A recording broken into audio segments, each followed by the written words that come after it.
আমাদের খুলনা বিভাগ এবং বাগেরহাট জেলার খুব বিখ্যাত একটা খাবার নামকরা। আমরা অতিথি আপ্যায়নে অনেক এই পিঠাটা তৈরি করে খেয়ে থাকি মাংসের সাথে। আর সেই পিঠা নিয়ে চলে আসলাম। আসসালামু আলাইকুম, সবাই কেমন আছেন? আশা করি আল্লাহর রহমতে ভালো আছেন। আমিও আল্লাহর রহমতে ভালো আছি।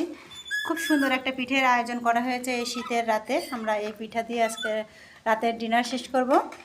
এই পিঠাটা আজ মুরগির মাংস দিয়ে আমরা খাবো। এটা তৈরি করতে অনেক পরিশ্রম করা লাগে, আপনারা তো সবাই জানেন। আর এটা তো আমি অনেকগুলো পিঠা তৈরি করব। এই যে এক বড় এক প্লেট তৈরি করা হয়ে গেছে, এখানেও তৈরি করা হচ্ছে। আর এতগুলো আছে, আমরা আজ মুরগির মাংস দিয়ে খাবো। এই পিঠাটা কার কার পছন্দ সবাই কমেন্ট করে জানাবেন।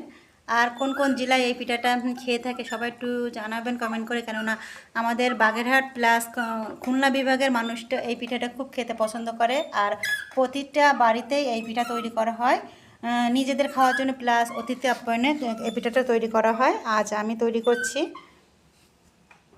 এই পিঠাটা আমরা মুরগির মাংস দিয়ে খাবো। এইদিকে মুরগির মাংস দিয়ে খাবো। আর এই মুরগির মাংসর এটা মাংসতে একটু ঝোল রাখতে হয়, কেননা এই পিঠাটা খেতে গেলে একটু ঝোল ঝোল লাগে।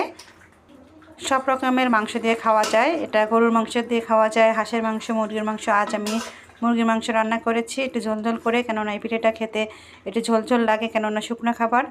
খুব মজাদার খাবার, আমাদের খুলনা বিভাগের সবার খুব প্রিয় এবং বাগেরহাট জেলা দক্ষিণ অঞ্চলের মানুষের খুব পছন্দের একটা পিঠা।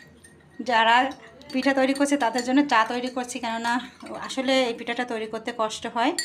একজন হচ্ছে ঘোরাতে হয় আর একজন হচ্ছে আটাটা দিতে হয় ভিতরে, খুব কষ্ট হয়, তাই তাদের জন্য চার ব্যবস্থা করলাম।